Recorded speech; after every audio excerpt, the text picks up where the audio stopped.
Good afternoon, everyone. Thanks for joining us for the scope of leverage dollars in the WAP network. My name is Natalie Kramer. I manage the Weatherization Leverage Partnerships project here at the National Community Action Partnership. We'll be joined by Meg Power, who works closely with us from Economic Opportunity Studies, and I'm also joined by Eric Baina. I'm Eric Baina with the National Association for State Community Services Program, better known as NASCSP, and I'm excited to be here today for the webinar. So I just wanted to start by giving a little background on the work that we do here at the National Community Action Partnership. We are funded by the Department of Energy to offer training and assistance to weatherization subgrantees and associations like yourselves in designing those private partnerships and programs that leverage the weatherization program. So really at the core of what we're talking about with these leverage numbers here today, we want to help you do that work. So I'm excited to have folks joining us and really interested in this topic. And NASCSP, we represent the state grantees of both the WAP and CSBG. So we do research, analysis, training and technical assistance to state offices, but also local agencies, state associations as well. We do 2 conferences a year and do state office orientation and state monitors training. And also through those efforts, we work with the state WAP grantees and, examine which sources of funding they have available to them, and that kind of gets to the leveraging topic that we have today. Great. So we wanted to just start with a little bit of background about these leverage numbers and this report and really why Eric and I are working together. So in past years, NASCSP has put out their annual funding survey. Many of you have probably responded to that. They're working with their state members, the state WAP offices, to really get numbers on DOE dollars, LIHEAP dollars, and then those other leverage dollars that they have in their state. So they've been doing this for years. They have trends over time to show where the different funding streams are coming from that are sort of integrated and braided together. And then Economic Opportunity Studies, Meg Power, for the last few years has been interviewing weatherization subgrantees and state associations specifically about their leverage funds and their program designs with those leverage funds, and putting together really a report about leveraging in the network based on those interviews. So last year we decided to coordinate those numbers, to really combine them, to make sure that we have the most comprehensive data possible on how much leveraging is taking place in the network. So really together, by having those numbers from the state and the subgrantees and the state associations, we're really able to create this joint comprehensive report that reports on 2016 numbers, and now we've already started working on 2017 for next year, and we'll continue to coordinate those together. On the screen there is a diagram which comes from the Oak Ridge National Lab WAP evaluation from a few years ago. Put it up there to just kind of illustrate the various funding streams that move through the WAP network. So as Natalie said, we've kind of done our funding report for at least the past 20 years, and really working with state offices to see what DOE funds they have available, LIHEAP, as well as other leverage funds. But as you can see from the diagram in those green circles, there are some funds that weren't necessarily being captured, funds that go directly to subgrantees from utilities, from other sources. We did a good job capturing that blue box there of leverage funds that run through the state, but there's a lot more funds out there, and we wanted, as Natalie said, to collaborate and really get at that other piece. So just to make sure that we're all on the same page about what we're talking about when we talk about leveraging or leverage dollars, really what we mean when we say this is the idea of offering the assets of your weatherization assistance program to a funder in order to attract additional complementary resources. So a few pieces that we're going to talk about and that I really just want to highlight are that you're offering the assets of your WAP, so you have value to bring to these partnerships, you have value to offer to potential funders, and that you really want to be attracting those additional dollars so that you can do more work. But we want to make sure they are complementary to the program that you're running, and that's why we help with program design. So just to make sure that we're all on the same page about what we mean when we say leveraging, what NASCSP is asking for when they ask for other funds in their survey. So here are some further sort of definitions of what is included in these leverage dollars. So just another point that these are non-federal funds, so LIHEAP dollars are not included in this leverage number. The NASCSP survey and report that they put out does show trends in LIHEAP and the DOE dollars, but those other dollars, those leverage dollars, those non-federal dollars are what we're talking about today. And these can include a couple different types of funds. So the first is utility ratepayer funds. So this is collected from ratepayers through their monthly bill, and it goes into a public benefit fund. So part of that may be designated towards housing or energy efficiency, and then there's a set aside for low-income work. And that's where this money is coming from. It can either run directly through the state WAP office, it can run through direct contracts with local subgrantees or maybe a state association. So it looks different in every state, but this is just one aspect of those leverage funds. Another is state taxpayer funds. So these can be collected through fees or taxes that go into the state revenue, and again are designated for housing or energy efficiency with a set aside for the low-income population that we work with. And then gets funneled into our network that way. And then thirdly are those private funds. So this can mean a lot of things. These are just a few examples. It could come from working with hospitals or health insurance companies on weatherization plus health. It could come from foundations, maybe foundations on aging, so to help folks age in place, or other charities, charity funds. And then others. So that's a pretty broad category, but we just wanted to give you some background on what kind of funds we're including in this number and what we're asking for when we're asking you about what kind of leveraging is happening in your state network.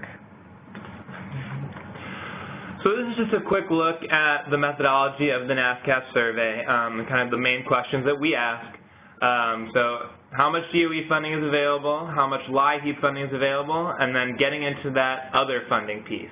So looking at those definitions that now they had up on the screen, we have those clearly spelled out in the instructions of our survey, getting at utility money, whether it's going through the state or it's going directly to the local subgrantee. State funds, be it raised by taxes or, kind of a line item in a state budget, going to the WAP.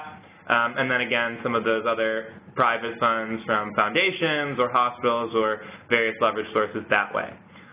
We also do ask for an estimate of productions and, how many homes were weatherized with each of these sources of funds and with combined sources of funds. And then we also ask the state to verify or amend last year's submission, because we know that sometimes numbers change, and we give the opportunity to amend and get the best data possible. This next slide is just kind of a screenshot of the survey form that all the state managers get, that they can go through and fill out. A lot of states managers will consult their fiscal side to get all of that data, and this is kind of the instrument that we collect that in. It all gets rolled into a larger database and then put into the report. So I know that many of you probably already know this, but just another reminder about why this is important, why we're talking about leveraging at all. That definition that we gave at the beginning, that you're seeking those complementary resources, that this is really a two-way partnership that you're engaging in when you are leveraging those dollars. So you want to make sure that your program and your agency is benefiting from these additional dollars. So a few pieces that you can do when you leverage: obviously you can fund more measures in each home. Maybe that's additional health and safety or other measures. You can offer more comprehensive services to more homes. So maybe those homes that you would have previously deferred, these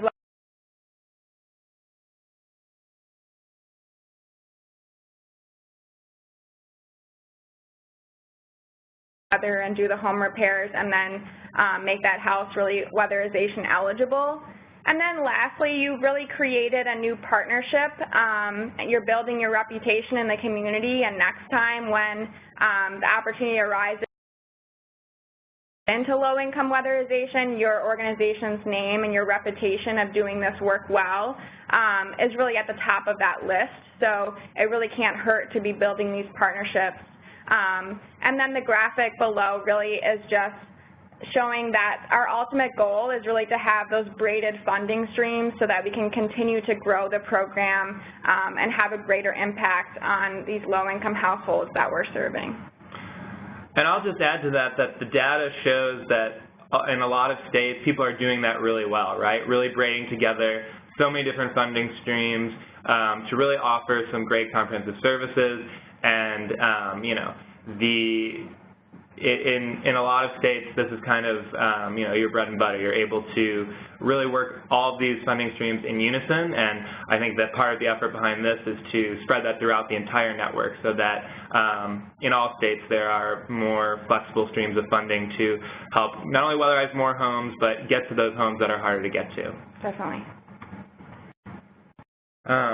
This is just a figure from the report, kind of looking at the breakdown between DOE funds, LIHEAP funds, and that other leverage funding. You know, really just underscoring how critical leveraging is to the program. You can just see from the breakdown that DOE is that orange segment of the pie. So other funding streams are really necessary to run this program as a nationwide program. You know, the DOE funding really provides the structure and the reputation to attract the private funds, to attract those leverage funds, and bring other partners to the table. But you see that that purple piece is a very significant part of the pie as well, that other leverage funds. LIHEAP is the largest piece of the pie, so LIHEAP is a critical funding stream as well. Again, that is a federal source, not something included in the leverage number, but under regulations, states are able to transfer up to 15% of their LIHEAP allocation into their WAP. They can go up to 25% with a good cause waiver. There's a lot of coordination that happens on the state level. I think it's a really great example. You know, these two programs really working hand in hand to lower energy burden and serve clients. So, and in 48 states, that transfer happened in 2016. Great. This is just a look at another figure from the report, looking at the funding over time. So the DOE funding is the orange one there. We see that DOE funds are really approaching kind of like the historical normal, we'll say. You can see that spike there which was ARA and the Recovery Act, and then of course funding did dip in the few years right after that. You see LIHEAP is the red. It's kind of stayed relatively steady. LIHEAP as a whole, as a program, is down overall, so that's why that's a little bit down there. And then the purple is the other funding. So we see a little bit of a dip in the leverage funding, but some of that we would attribute in the report to some exit of state funds. If you look at research from various sources, you know, National Conference of State Legislatures, National Government Association, state budgets are really stressed right now as well. So there's been an exit of some state funds that had gone to WAP that I think is part of that. But again, that kind of overtime funding really shows that as federal appropriations fluctuate, having those leverage sources can really help carry us through and keep the program really robust if we have those other leverage dollars. Definitely. So digging into what we found for 2016, so weatherization programs in 34 states leverage between $1 million and $50 million of these non-federal funds. So those are the states highlighted in the dark green. And then there are additional 5 programs that leverage less than $1 million. So total, we're at 39 states that are involved in leveraging efforts. The light green, like I said, is less than $1 million. The dark green is $1 million to $50 million. And so we really created this map just to give you an idea of who is leveraging, so that when you're working in your state, or maybe you're facing challenges with existing leverage programs or partnerships that you have, you know which peers are also doing this that you can get in touch with. We can help facilitate those conversations about what has worked in their states, what program designs have worked for them, how they've negotiated these dollars, because we really do want to raise the level of the program across the country. So as much as we can collaborate between states about what's worked, that's really something that we want to do. So in the final number, when we add up between what we found from the NASCSP survey and from the interviews with subgrantees and associations, was that there was $358.6 million in non-federal funds leveraged in 2016. So all of these funds were used in coordination with DOE weatherization and HHS LIHEAP and eligible homes. As we mentioned in the definition of beginning, leverage dollars are used in coordination with weatherization, so these funds were coordinated together. And really when you break down this number, that means that our weatherization network leveraged $1.62 for every $1 of DOE funds that they spent. So we think that's really impressive. And as I said, we're starting to look at the 2017 numbers. But this number we think is really impressive. Wanted to share it with you all. The details of that can be found online. So the picture on the left is that joint report where we've added these numbers together. It outlines each state's number, as well as some details about where that funding comes from. On the right is the full NASCSP funding report that Eric talked about. That includes those trends of DOE, LIHEAP, and these other dollars with all the graphics that Eric showed. So the links up here are where you can access the reports. Otherwise, they're on the Community Action Partnership website and the NASCSP website as well. Definitely. And I'll just note that in that full report, you can read a little bit more about the collaboration between the organizations for the report, and it's clearly delineated the state reporting versus our collaborative numbers. So if you haven't had a chance to check that out, I definitely encourage it. So Meg Power has joined us here. I don't know if you want to introduce yourself, Meg. So Meg's been collecting these numbers, as I mentioned, through interviews with subgrantees and state associations for years, and now is working with us at the National Community Action Partnership, really to continue offering TNTA to subgrantees and associations on this work. So excited to have you here to answer any questions and thank you, Natalie. And I think you just introduced me fine. We'll see if there are any questions. Thanks. Great. So we'll segue here into how to use this leveraging data. It's a really powerful resource for the network.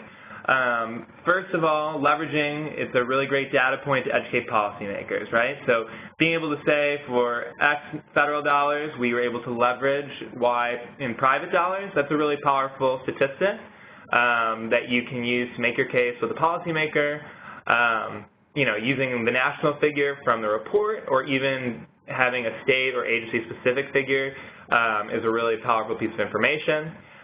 Also, just using that to frame the conversation properly and correctly.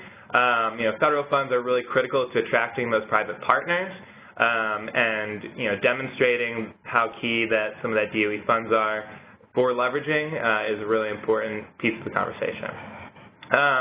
Additionally, you can use the leveraging data to engage new partners, be they other utilities, housing agencies, healthcare agencies. The fact that the network is able to leverage these funds and deliver a lot of low-income services for utilities shows that the WAP network is effective, and it's an established delivery network. So when there's new partners, like maybe a hospital system, we're looking at innovative approaches like weatherization plus health, this leveraging data is a really key piece to kind of make your case to these new partners, new funders. And then finally, just looking at communications and press coverage, you know, when your program's in the news for the great work that it's doing on the ground, this is a great piece to add to the stories and success stories, is the leveraging and the other dollars that you're bringing to the table with that federal seed money, that federal investment.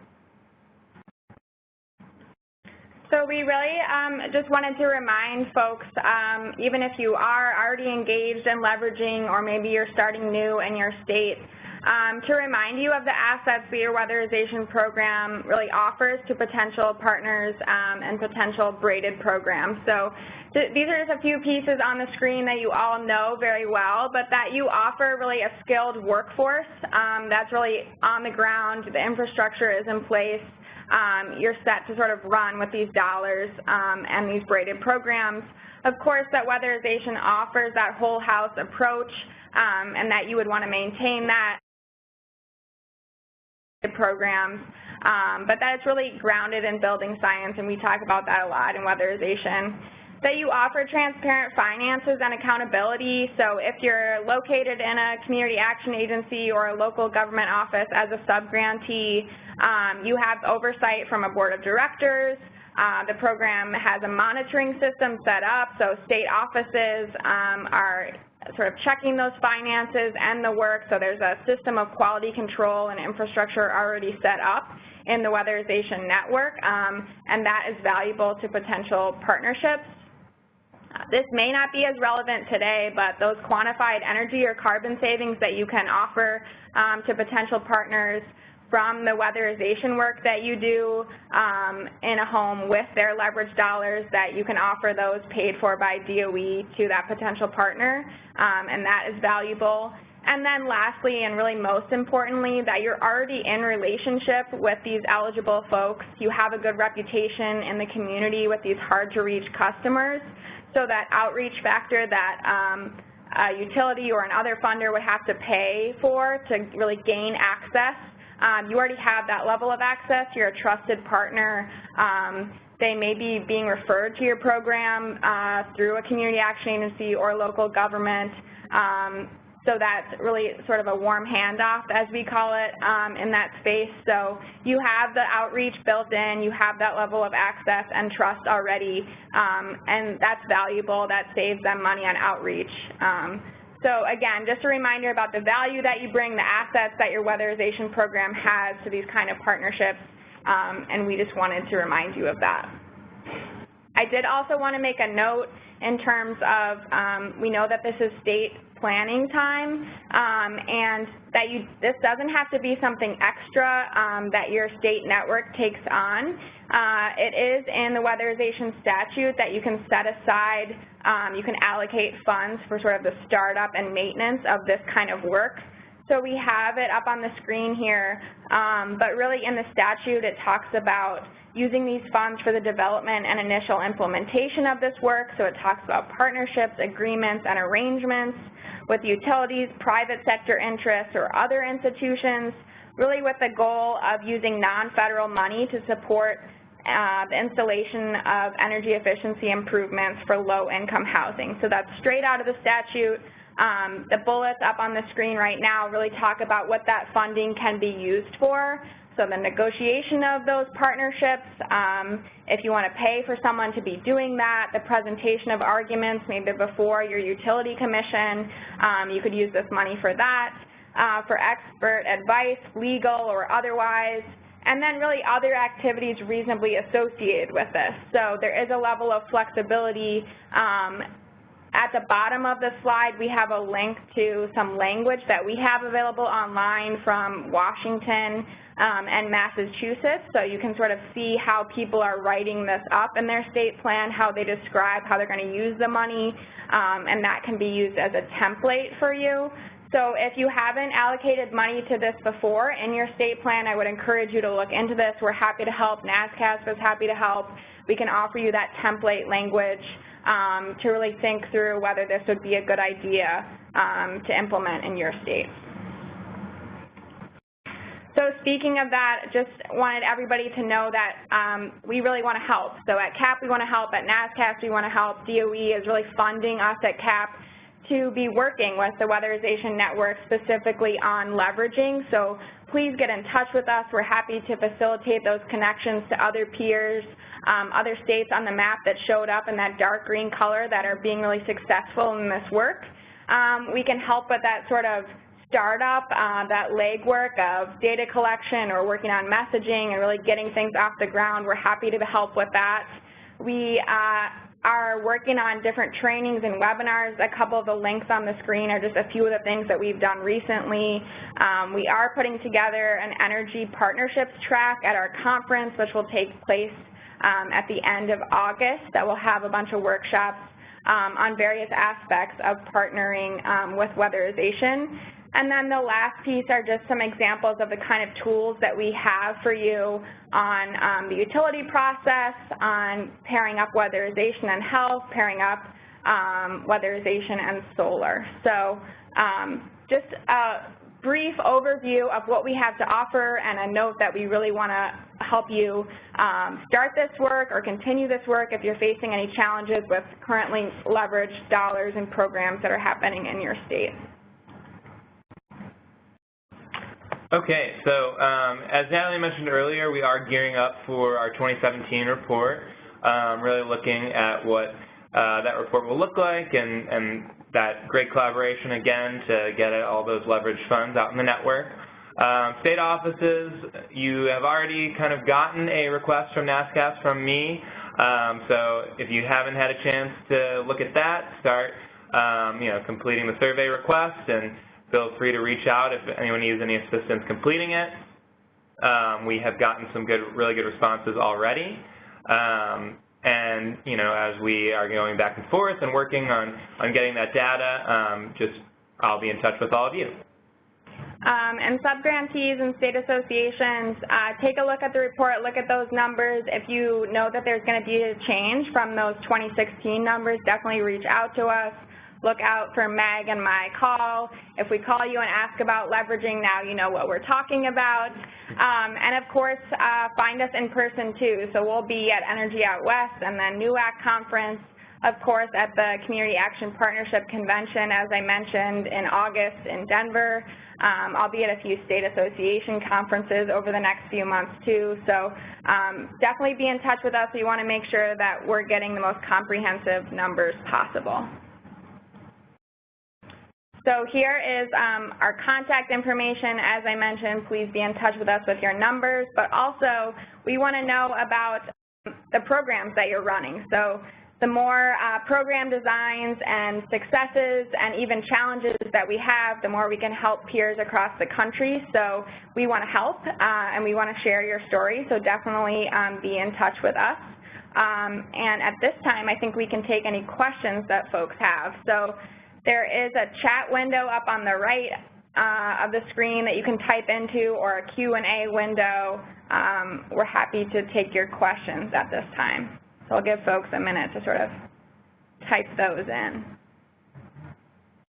And while they're doing that, are there any last-minute thoughts?